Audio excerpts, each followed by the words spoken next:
Hello math learners, so welcome to our mathematics channel, Math Justin's Mathematics Lessons and Techniques. So now we are going to proceed in our first lesson in quarter 4 in Mathematics 10, and that is all about the illustrating measures of position, that is quartiles, deciles, and percentile.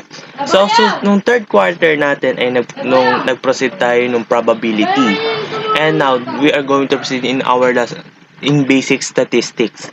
So ito na yung beginning natin. So let us begin in our new lesson for today. So kita nyo ngayon yung pagmumukha ko, no?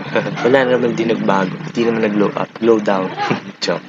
So now, in measures of position, so when we say quartile, deciles, and percentile, and each one may be considered statistician as we constantly compare ourselves to others, where it is test scores, height, weight, how fast we run, or how many followers we have on social media. One of the best ways to compare these types of data is by the measures of position. Okay, by comparing. Okay, halimbawa, ako, ilan ba ang subscribers ko? Ilan ba ang subscribers ng ibang math vloggers? Ayan. Ilan ba ang subscribers ni... Di na ako mag-shoutout na nga rito. Ilan ng subscribers meron ng mga gamer content, game content creator, di ba? So, a measures of position is a method by which the position that a particular data value of has within a given data set can be identified. The descriptive measures which are used to locate positions of values or scores in a distribution are quartiles, deciles, and percentiles. Excuse me. So now, number one is percentiles sa quartiles. Are the score points which divide an ordered data into quarters. So 1 quarter or 25% of the distribution is less than or equal to the first quartile on the lower quartile, or Q sub 1. That is our Q sub. That consists of 25%. So, di ko na masyado i-explain yung paragraph. So, sa second quartile, that is 50% or the half, di ba? So, yun po ay sa second quartile, or that's also called the middle quartile. So, sa third quartile naman ay 75%. Okay, that's upper quartile. So, when we say lower quartile, yun po ay quartile 1. Kapag middle, that's second quartile, and upper is the third quartile. Okay? Next. So, ito. Quartiles are illustrated by the figure below. Okay, inalis ko na siya. Kasi naalala ko, kapag nga pala, hindi naka-ano yung sa, hindi siya naka full screen, hindi pala makakano ng note. So, ayan, inalis ko na siya pagka full screen. So, ayan. So, now, proceed tayo. Kanina, sabi nabasa nyo kanina sa slide 2, ang quartile 1, ang equation ng ating quartile 1 or Q sub 1, that x is maybe greater than or equal to 25. Di ba ako nagkakamali? Tingnan natin. Okay, mali tayo. So, that's less than what? So, less than sa quartile 1. Sa quartile 2, ang sabi is x is less than or equal to 50. Tama ba? Tama. We have equal to 50. So, that's percent, no? 50%. So, automatic na tayong percent. Okay, and ganun din dito. Sa third quartile naman, 75. Okay, so yun po yung natin. Kung mapapansin nyo dito, kitang-kita naman po sa ating chart. So, sa first quartile, from 0 to 25. Sa second quartile, we have 26 to 50. Third quartile is 51 to 75%.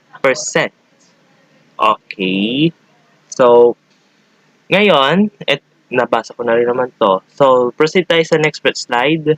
So, example 1. The following illustrates the score 7 students. So, ano natin? 7 students in a short quiz given by their math teacher. Each quartile is illustrated and explained below. So, sa ating quartile 1, so, bakit po natin nasabing 3? Ito yung given ng yung scores ng students, kung mapapansin ninyo. So, we have 3, 5, 6. So, ganito. Tuturuan ko kayo dito muna. So, ganito yan. Tansya-tansya. So, we have 1, 2, 3, 1, 2, 3. Ito yung natira, di ba? Will be your second quartile. So, ngayon, focus ngayon sa nakatira. This will be your first quartile sa gitna ng dalawang to. At ito may sa third quartile. Okay. Ngayon sa explanation natin, 25% of the scores are less than or equal to 3. And 75% of the scores are greater than or equal to 3. So, next sa ating middle quartile, so, automatic ang dito is 10 items yung sa quiz eggs nila. So, 25% ang naka 3. Ngayon naman, in-short na, ipaikli na lang natin.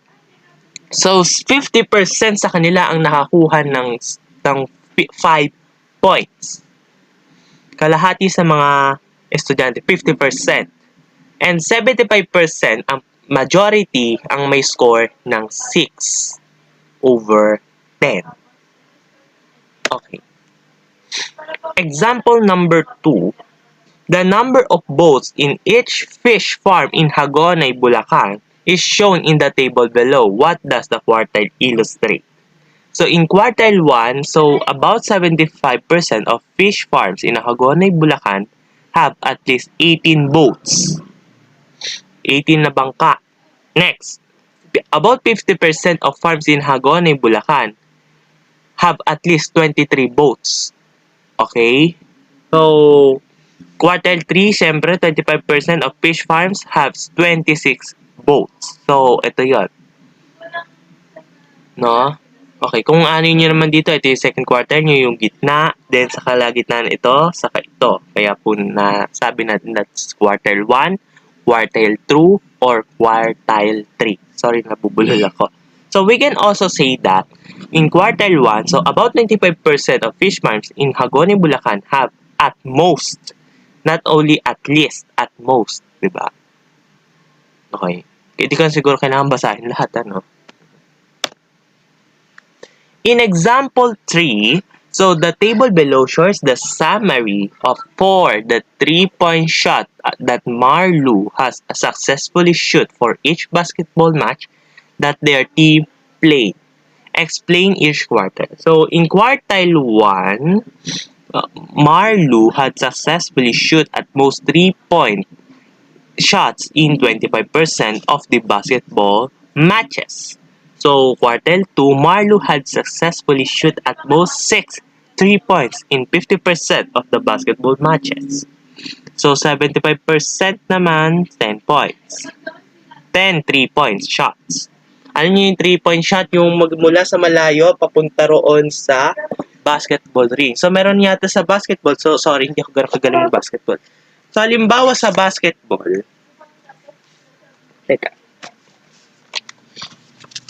halimbawa dito sa basketball, let's say, let this stands as the basketball ring. So, sigurado, this will be 1-point, 2-point, and 3-point shots. So, half court lang to. Kunwari, half court to. So, dito sa half court, dito ang inyong 3-point position.